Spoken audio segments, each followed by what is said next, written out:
Seorang satpam bertekad untuk menangkap seseorang yang diduga mencuri di toko. Namun keputusan dalam sepersekian detik berujung pada akibat yang mematikan. Siapa yang ada di dalam toko? Yang di dalam toko?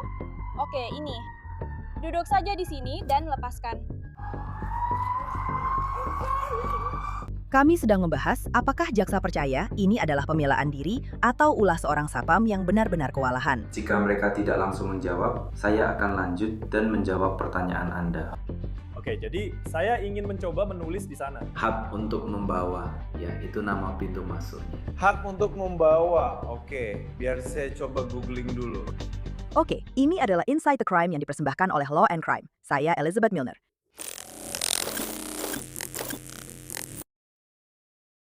Semua orang membicarakan tentang memprediksi masa depan. Kelsey adalah salah satu dari sedikit tempat di mana orang benar-benar memasang uang di balik prediksi-prediksi itu. Dan ketika Anda menggunakan kode saya ITC, Anda akan mendapatkan $10 ketika Anda melakukan transaksi 10 kali senilai $10. Dengan Kelsey, Anda tidak bermain melawan bandar. Ini adalah perdagangan peer-to-peer di mana Anda membeli kontrak ya atau tidak tentang apakah sesuatu akan terjadi.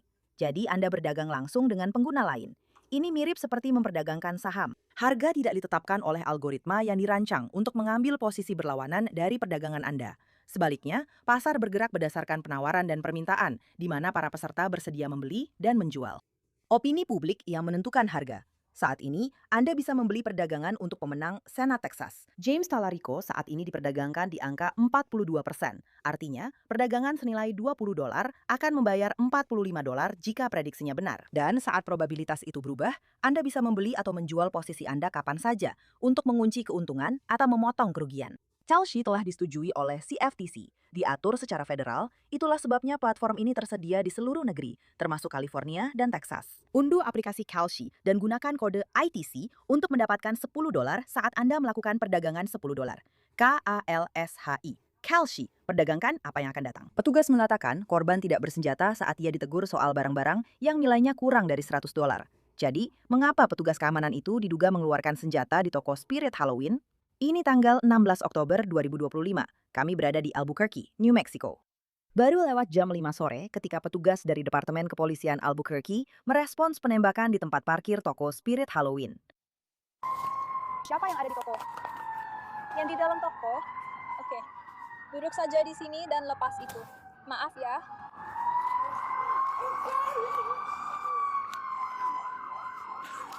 Ayo, ayo.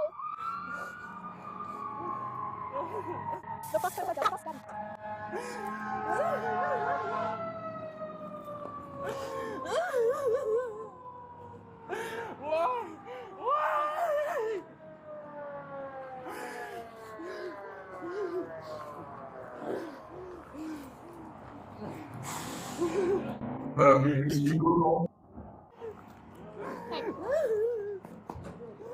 Tunggu sebentar.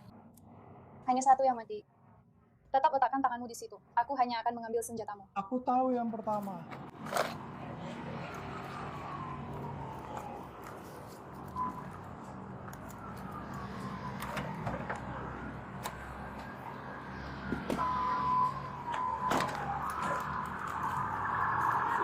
Maaf. Oh, bukan. Tarik napas dulu. Silakan duduk.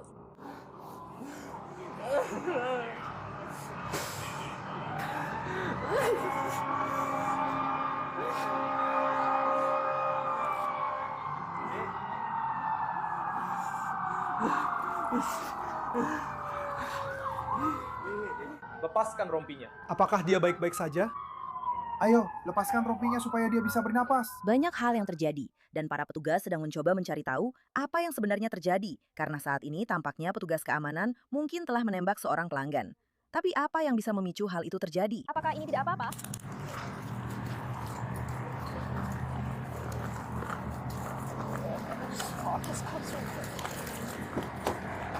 Tunggu sebentar. Apakah kamu punya tampilan lain di dalam tempat tidur? Seharusnya itu semua yang terbaik dari kamu. Oke, aku sudah punya wall on.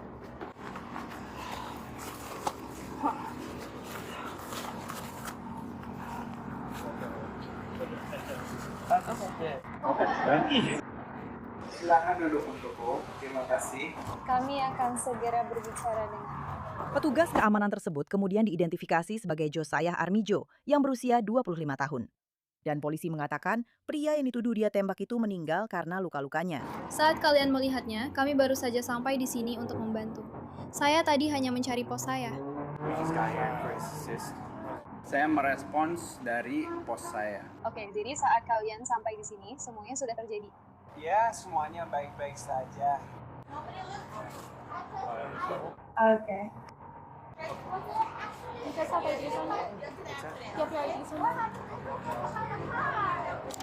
Saya tidak menyentuhnya, saya tidak melakukan CPR, dia sedang diberi resusitasi jantung paru. Saya mencoba untuk masuk, tapi ke bagian expecting. Saya mencoba untuk masuk, tapi expecting. Saya pernah membawa lukisan ke sini sebelumnya. Bagian expecting. Kita akan merekamnya di video, ya. Kita akan merekamnya di video. Saya segera kembali ke expecting. Apa namanya dari sini?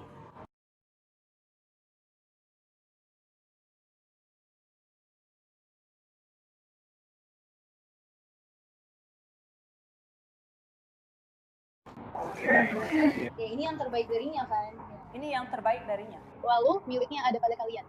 Kamera tubuh. Ya. Kita perlu mengunggahnya agar kita bisa menontonnya. Oke, siapa yang bisa melakukannya? Perwakilan kita. Apakah dia sedang dalam perjalanan ke sini? Salah satunya ya, mungkin aku sudah bilang. Untuk sekarang, bisakah kamera tubuh itu tetap bersama kami sampai dia datang? Jadi, itu menurutmu bagaimana? Apakah kamu butuh kamera tubuh itu sampai dia datang? Soalnya tadi kok ada padatnya dan segala macam. Ya, itu untuk penyelidikan mereka. Ya, Memang, tapi aku hanya tidak tahu karena dia ingin bicara dengan pengacara dan aku tidak mau, kau tahu, terlibat. Mengerti, ya. Karena dia tidak memberi izin padaku untuk mengatakan ya. Tidak, aku benar-benar mati. Tidak. Ya. Tidak. Ya, aku mengerti. menurut para saksi, sebelumnya malam itu seorang pria masuk ke toko Halloween, bukan untuk berbelanja, tapi diduga untuk mencuri. Pria itu diidentifikasi sebagai Chase Beltrama. Menurut dokumen pengadilan, Chase dituduh mencuri barang-barang dari toko tersebut. Ketika salah satu karyawan mencoba menghentikannya, saat itulah petugas keamanan toko turun tangan. Iya, lalu ceritakan saja kepada saya apa yang terjadi. Kami hampir keluar dan kemudian saya melihat petugas keamanan. Dia seperti berlari melewati pagar ini, lalu apa? Kalian unggul 4 poin, lalu apa namanya? Dia berlari melewati kami. Dan ya, aku melihat saat dia berlari. Gadis itu, dia seperti merebut keranjang yang sedang dipegangnya dari tangannya. Maksudmu gadis itu? Aku tidak tahu. Pekerjanya. Oke, karyawan. Dia memakai baju oranye. Mengerti, oke. Dia memakai kemeja oranye. Dia seperti merebut tas, keranjang dari tangannya. Ya, dan dia seperti mendorongnya. Lalu satpam langsung menangkapnya. Lalu... mereka saling bergulat. Aku tidak benar-benar bisa melihat karena setelah itu semua orang mulai ribut. Tapi waktu itu kami masih berdiri di sana karena kami sedang berusaha pergi dan kami hanya mendengar. Apa kamu? Ya, kami melihat dia seperti merangkap di kakinya mencoba melarikan diri. Petugas keamanan ada di atasnya. Dan dia menyemprotkan semprotan merica ke arahnya. Saya pikir itu semprotan merica. Lalu, hal berikutnya yang saya tahu, saya melihat pria itu berada di atas petugas keamanan. Lalu kami hanya mendengar seperti 3 tembakan. Pergi. Lalu kami langsung lari ke belakang. Jadi waktu mereka bergulat satu sama lain, mereka di sini. Iya, mereka tepat di depan. Lalu orang itu mulai berteriak. Iya, kamu tetap di situ. Dan mereka cuma seperti, oke. Lalu aku nggak tahu. Terus orang itu berteriak dan satpam sudah di atasnya, seperti menarik sesuatu darinya. Aku kira itu semprotan merica. Lalu mereka seperti terbalik atau apalah. Terus kami dengar suara tembakan. Dan orang itu ada di atas satpam. Dia memang sempat di atasnya sebentar. Lalu aku melihat ke arah lain karena semua orang seperti masuk. Lalu kami hanya mendengar suara tembakan. Tapi aku benar-benar ada di depan karena aku sedang bertanya pada si perempuan karyawan itu. Aku bertanya apakah dia mau kami bantu membawakan semua barang ini masuk. Karena ada banyak barang di luar. Dan saat itulah suara tembakan terdengar. Oke, jadi aku akan mengulang cerita yang kamu ceritakan padaku. Dan memastikan semuanya benar ya. Jadi kalian tadi ada di bagian depan. Kamu melihat dia berlari melewatimu di luar. Lalu, kamu melihat karyawan itu mencoba mengambil keranjang dari pria itu. Lalu, pria itu mendorongnya mundur. Lalu, saat mereka berlari keluar, mereka saling bergulat. Ya, satpamnya menekel dia. Dan, ya, mereka seperti bergulat. Dia seperti memukulnya. Lalu mereka bergulat, dan kemudian satpam berada di atasnya. Sepertinya dia mengambil semprotan merica. Ya, dan entah bagaimana situasinya jadi terbalik. Lalu pria itu berada di atas satpam sebentar. Dan kemudian dia tidak melihat. Dan setelah itu, aku tidak melihat apa-apa. Aku hanya mendengar suara tembakan. Oke, berapa kali kamu dengar? Oke. Menurut gugatan perdata atas kematian akibat perbuatan melawan hukum yang diajukan atas nama keluarga korban, Josiah dituduh berteriak kata-kata seperti "jangan" atau "aku akan menembakmu" dan menyemprotkan semprotan merica ke wajah Chase sebelum mengeluarkan senjata apinya dan mengarahkannya ke Chase. Gugatan tersebut menyatakan bahwa petugas utama melaporkan dia tidak melihat dalam video bahwa Tuan Beltrama bersenjata atau membuat pernyataan yang mengancam. Dia tampak berusaha untuk melarikan diri. Josiah dibawa ke kantor polisi untuk wawancara resmi. Mari kita dengarkan sisi ceritanya. Jadi sebelum kita lanjut, saya punya... Saya membaca dan menulis agak berbeda. Dan kami tidak mencoba melakukan ini. Ini bukan seperti di film. Oke. Kita santai saja, pelan-pelan. Kita tidak perlu terburu-buru. Jadi yang saya punya di sini hanyalah sebuah formulir yang saya gunakan. Saya hanya Akan melihat berbagai file di sini. Saya minta maaf. Dan formulir ini membantu menyederhanakan segala sesuatu, membuatnya sedikit lebih konsisten. Oke. Dan kemudian ini memastikan bahwa Anda benar-benar memahami hak-hak Anda dan pada dasarnya kemampuan Anda untuk menggunakan hak-hak tersebut. Nah, seperti itu.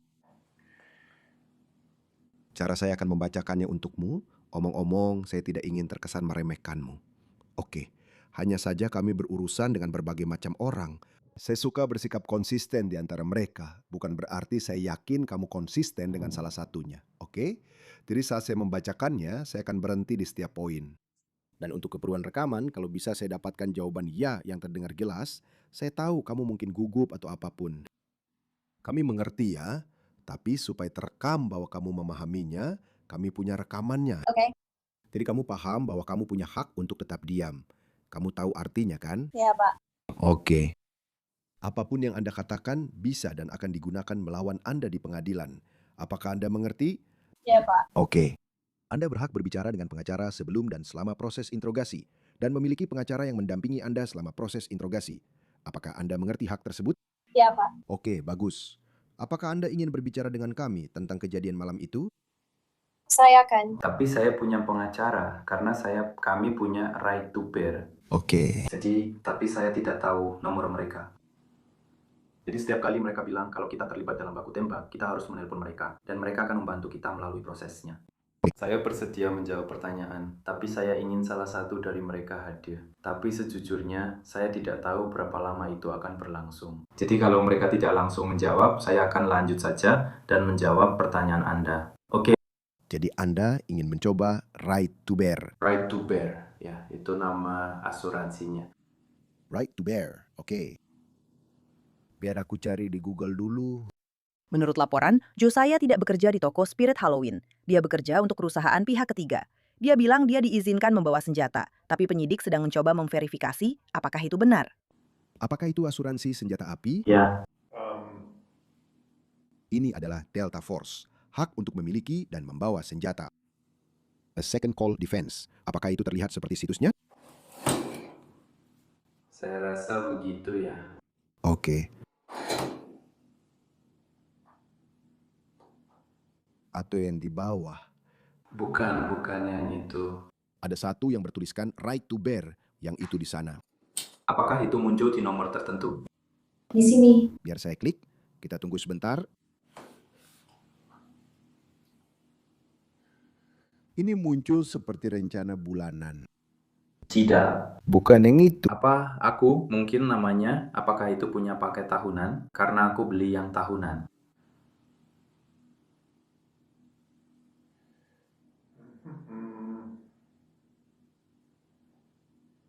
Ini punya perlindungan premium. Kita lanjut ke Ultimate Plus.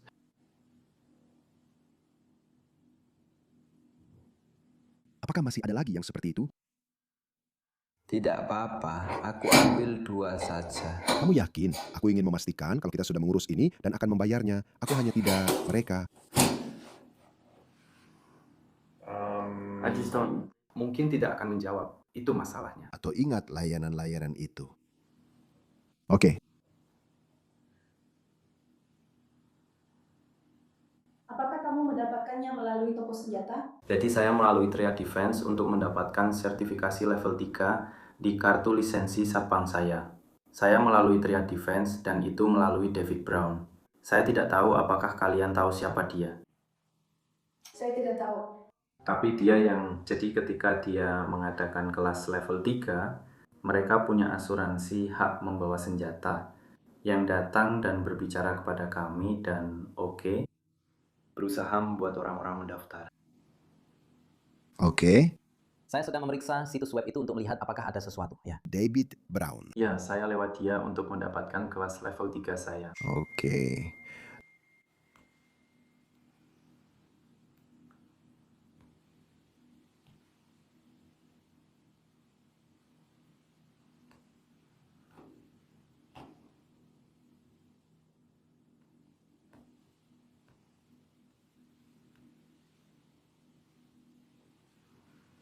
Saya tidak tahu apakah saya punya pertahanan triad atau hak untuk membawa. Ini aneh di sana. Seharusnya saya menghafal nomor teleponnya. Tidak, saya hanya tidak pernah berpikir saya harus menggunakannya. Apakah ini mereka? Ya, itu dia. Ke bawah. Nah, itu dia. Ya. Oke, mari kita lihat. Ada nomor telepon, kontak. Saya membuka bagian bantuan dan dukungan, pertanyaan yang sering diajukan. Tersedia. Oke, jam operasional hotline pengacara, 24 jam sehari, 7 hari seminggu. Oke, baiklah. Di mana nomor teleponnya? Ya, itu benar-benar aneh. Ini nomor teleponnya kalau kamu ingin menelpon. Ya. Sepertinya ini nomor telepon. Mari kita lihat apa yang terjadi di sini. Jadi ini menambahkan asuransi. Terima kasih telah menghubungi Right to Bear. Maaf, kami tidak sempat menerima panggilan Anda. Anda menghubungi kami di luar jam kerja normal kami. Atau saat Anda sedang menggunakan yang lain. Akan begitu. Oke, saya akan pastikan saya membiarkannya. Akan ya? Oke, saya akan pastikan saya menuliskannya. Senin sampai Jumat, pukul 9 pagi sampai 5 sore. Waktu standar timur. Silakan tinggalkan nama, nomor, dan pesan singkat Anda yang kami akan segera menghubungi Anda kembali. Seperti biasa, silakan kirim email kepada kami di info@protectwithdare.com. Pesan suara ini mungkin akan direkam untuk tujuan penjaminan kualitas dan pelatihan. Terima kasih atas panggilan Anda. Tidak apa-apa. Kita akan mendapatkan angka yang berbeda. Yoshia memilih untuk menggunakan haknya untuk tetap diam, setidaknya sampai dia mendapatkan pengacara atau seseorang untuk mewakilinya. Jadi kita akan mencari satu yang memiliki angka yang benar itu. Oke, jadi sepertinya itu milik mereka. Itu adalah keseharian mereka. Mereka memang punya nomor hotline. Ya, mari kita lihat. Mari kita terus mencari. Ada begitu banyak jawaban di sana. Aku hanya menghentikannya sebentar. Sekarang aku tidak bisa menggunakan yang aku butuhkan. Semua email akan kami balas dalam waktu 24 jam. Hubungi 911, lalu hubungi hotline pengacara 24 jam. Ini tidak menampilkan nomor hotline yang sebenarnya. Bisakah saya menggunakan yang gratis saja? Dan Oke, jadi Anda ingin didampingi pengacara saat berbicara dengan kami? ya, Pak. Oke. Baiklah, kalau begitu biar saya periksa dulu dan lihat apa yang bisa kami lakukan untuk menyediakan pengacara untuk Anda, oke? Saya hanya sedang melihat-lihat situs Anda dengan cepat. Saya rasa ini pena, tapi... Maaf sekali. Tidak apa-apa. Ini bukan salah kalian. Oke, saya harus membuatnya lebih mudah. Ya, kamu pasti berpikir mereka akan punya hotline pengacara. Mereka pasti punya. Ya, itu karena mereka memberikannya kepada semua anggota yang memilikinya. Oke. Jadi semuanya sudah tersimpan di ponselku, tapi aku saja yang belum menghafalnya. Oke. Jadi kamu benar-benar punya nomor telepon kalau itu ada di ponselmu? Iya. Oke. Baiklah. Itulah kenapa aku ingin menelpon dia, tapi ya hari ini benar-benar kacau. Oke, kalau begitu kita akan lanjut dan segera bertindak. Kami akan coba lihat apa yang bisa kami lakukan untuk mencarikanmu seorang pengacara. Oke. Kami akan lihat apakah mereka punya yang tersedia dan kami akan menghubungi kantor pembela umum.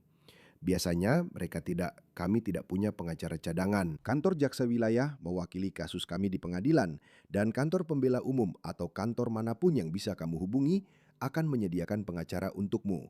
Jadi kami harus mencari tahu bagaimana kami akan melakukannya. Menghubungi mereka. Jika saya bisa menelpon ibu saya, itu mungkin. Saya juga maksudnya dia bisa memberikan saya pengacara karena dia bekerja di kantor jaksa. Ya, dia memang bekerja di sana. Sementara para detektif bekerja sama dengan kantor jaksa untuk menentukan apakah Josiah akan menghadapi tuntutan pidana, para detektif meninjau rekaman kamera pengawas toko. Dilaporkan bahwa rekaman itu menunjukkan Chase Beltramo mengambil barang-barang dari rak toko, memasukkannya ke dalam keranjang dan pergi tanpa membayar. Barang-barang tersebut dilaporkan bernilai kurang dari $90. Kantor jaksa dilaporkan memutuskan bahwa Josiah memang memiliki alasan yang cukup untuk menghentikan Chase Beltramo. Tetapi dia didakwa dengan pembunuhan tingkat 2 karena dia tidak memiliki alasan yang diperlukan untuk menggunakan kekuatan mematikan. Catatan pengadilan online menunjukkan Josiah Armijo tidak lagi dalam tahanan, tetapi kasusnya masih terbuka. Dia memiliki sidang status perkara yang dijadwalkan pada tanggal 1 September. Terima kasih telah bergabung bersama saya di episode Inside the Crime ini. Saya Elizabeth Milner, dan kita akan bertemu lagi di sini besok dengan kasus lainnya.